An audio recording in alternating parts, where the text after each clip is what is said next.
Om Namo Bhagavate Vasudevaya. Om Namo Bhagavate Vasudevaya. Om Namo Bhagavate Vasudevaya.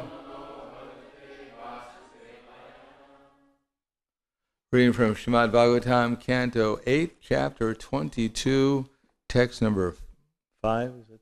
Yeah, 5. Tvam nunam asuranam na paroksha paramo guru yo no nikamadandanam vibramsham chakshur adishat. Translation and purport by His Divine Grace, A.C. Bhaktivedanta Swami Srila Prabhupada. Since your Lordship is indirectly the greatest well-wisher of us demons, you act for the best welfare by posing as if our enemy. Because demons like us always aspire for a position of false prestige, by chastising us, you give us the eyes by which to see the right path. Purport. Bali Maharaj considered the Supreme Personality of Godhead a better friend to the demons and to the demigods. In the material world, the more one gets material possessions, the more he becomes blind to spiritual light. The demigods are devotees of the Lord for the sake of material possessions, but although the demons apparently do not have the Supreme Personality of Godhead on their side, he always acts as a well-wisher by depriving them of their positions of false prestige. By false prestige, one is misguided, so the Supreme Lord takes away their position of false prestige as a special favor. Namo Vishnu Padaya Krishna Prasthaya Bhutaya Srimate Bhaktivedanta Swami Namane Namaste Saraswati Deve Gauravani Pracharane Nirvishesha Shnivadi Paskadyade Siddharne.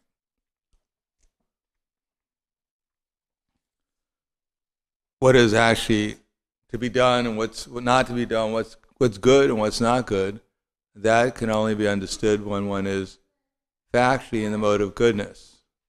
Krishna says, Pravritim cha, Vivritim cha, Jana na vidur asura, na socham na pichachiro, na satyam teshu vidyate. Those who are demoniac, they don't know what's to be done and what's not to be done.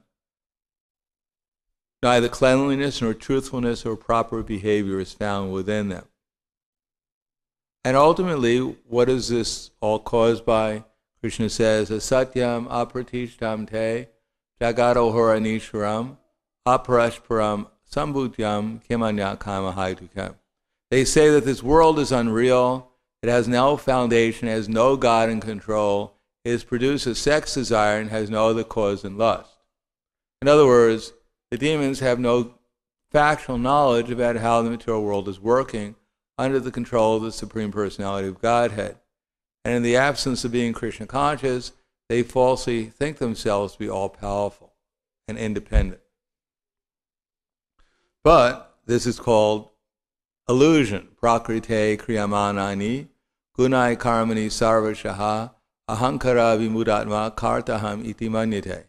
The bewildered soul, under the influence of the three modes, thinks himself to be the doer of the activities which are actually carried out by the modes of nature. In other words, whoever we are, whatever our spiritual identity, it doesn't change when we come in contact with material energy. Nor do we gain anything, nor do we lose anything.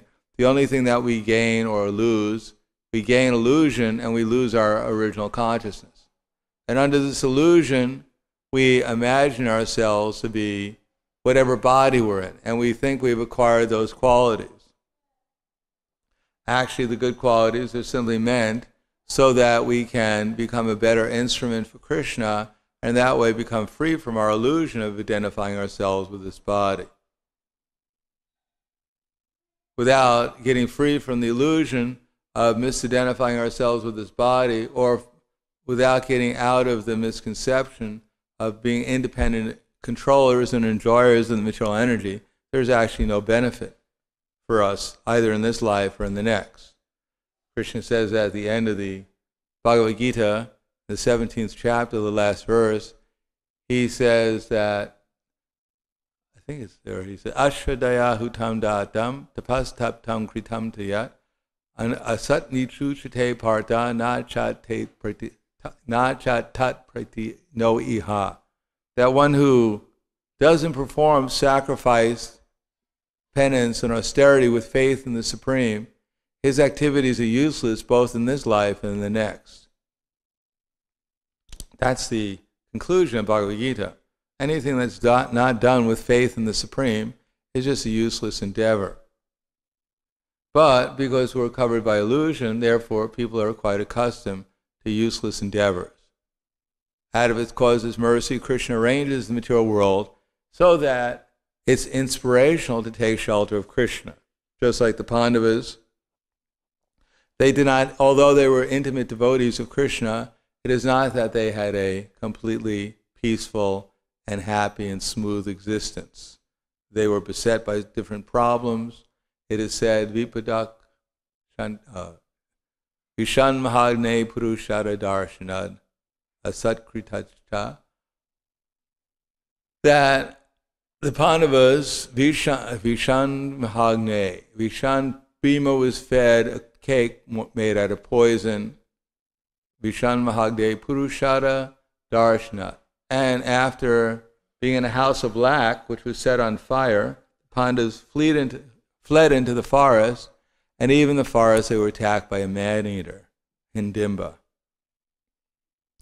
Vishan Mahagne, the great fire in the house made out of black, Vishan Mahagne, Purushara Darshanad, Asach Chabda, that in the Sabha of the Kurus, there Draupadi was tried to be stripped naked. Asabda, and then there were Brahmastra weapons thrown at them, and great generals tried to kill them, one problem after another.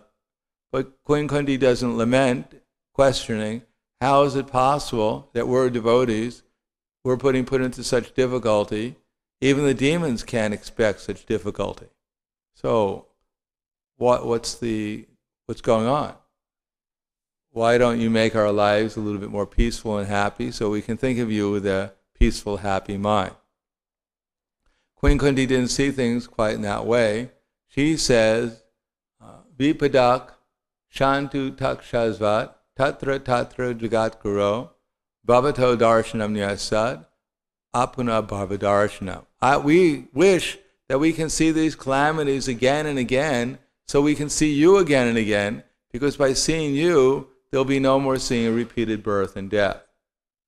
She didn't take the calamities as something bad, because as soon as we're placed in a position which is a little comfortable, then at once we become complacent and we forget Krishna, thinking that why should I endeavor so hard to become Krishna conscious? I've already achieved the goal. I have a nice, peaceful, happy life. What more can I ask for? Therefore, Krishna even puts his devotees into distress, at least to show the example that don't expect when you become a devotee, and everything's going to be peaceful and happy. As a matter of fact, Queen Kunti says that Janmaishvarya Shruta Shrivir Edamanak Madak Puman Naivahat Yavadat Vai Tvam Akinchana Gochara. That material existence, which is hankering for high birth, being born in a nice country or an aristocratic family, with material wealth and beauty, bodily beauty, and material learning, high academic education. Such things simply make the soul intoxicated. As soon as we get some material opulence, once we become intoxicated, and then it's impossible to chant the holy name with feeling. We're already intoxicated by material existence. Material existence means to be in a state of unconsciousness and intoxication. And you add some material opulence to it, then we become completely mad. Therefore, to take away the fever of material existence, lowering it down is a benediction. The demigods they're infatuated with their material opulence, and Krishna doesn't take it away from them. As a matter of fact, often they lose it, and sometimes Krishna gives it back to them. On the other hand, the demons are overwhelmed by their false prestige, but they're constantly being chastised by Krishna, and therefore they're coming to a humble position, which is more auspicious than remaining intoxicated by material opulence. Of course, it is not that all demons ultimately surrender to Krishna, but some of them do, like we find here Bali Maharaj, although born in a demoniac family, and the leader of the demons, ultimately became the greatest of the devotees. Therefore, what we think is auspicious, what we think is inauspicious, may not actually be true. That one has to know, as Krishna says, that pravitim cha nivritim cha, that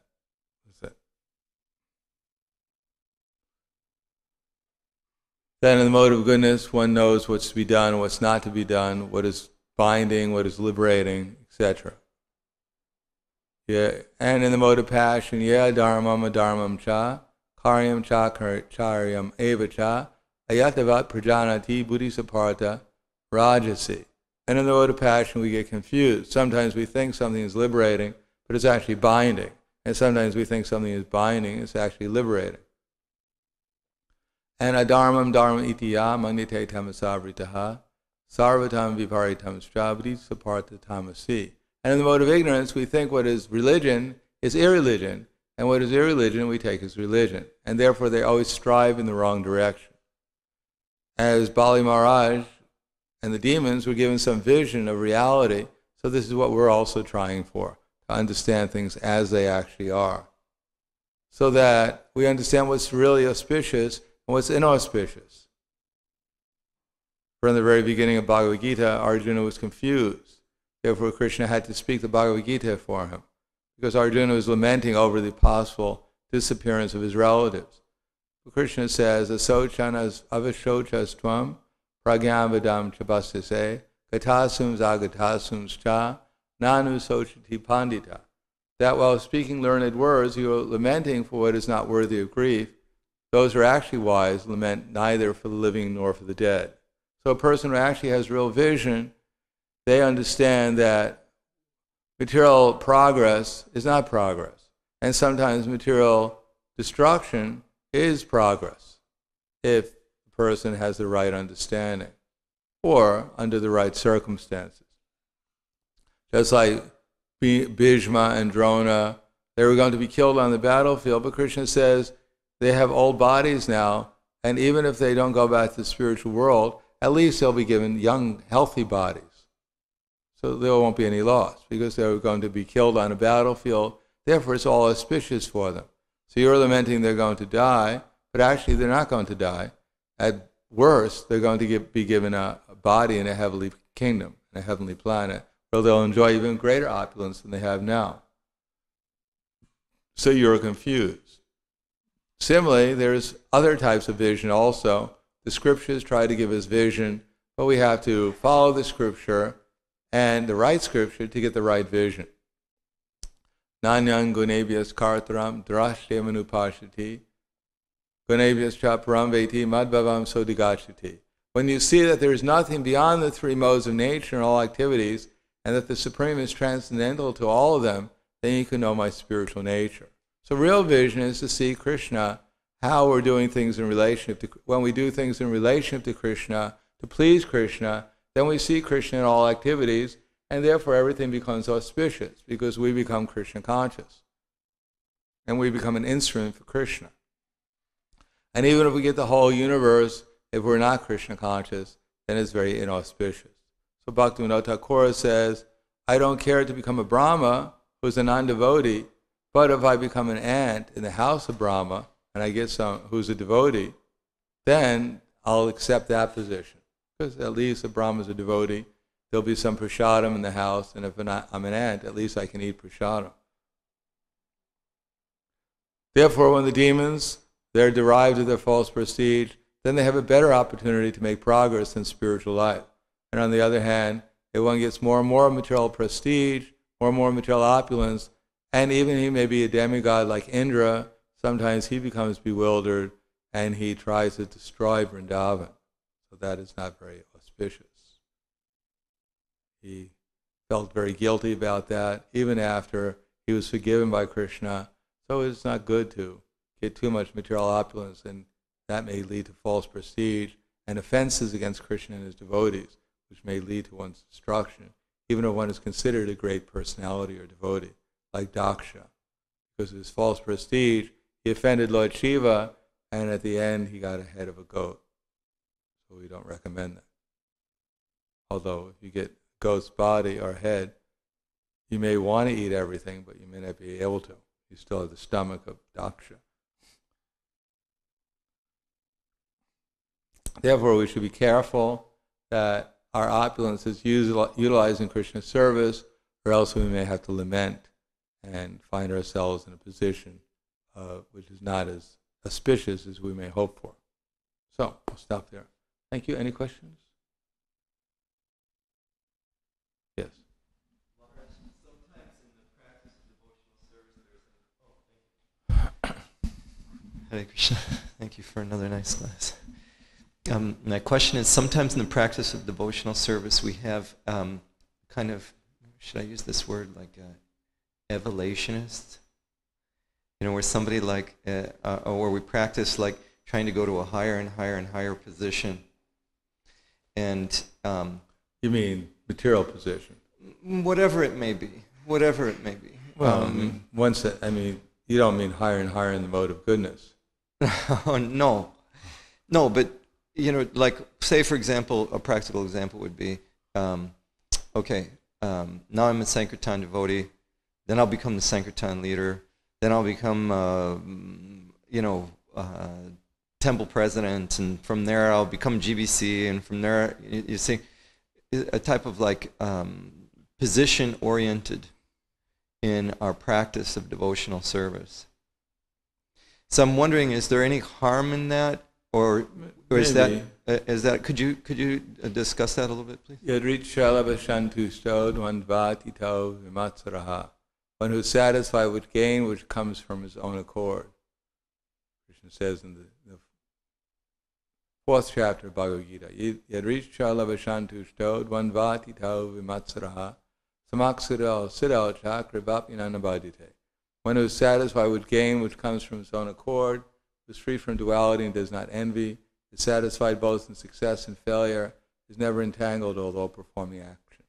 So not that we should hanker for a higher position, but if it's given to us as a matter of opportunity to do more service, then that's all right. But not that we think it's in itself is some elevation. Elevation means to do our service more to please Krishna with less deviation.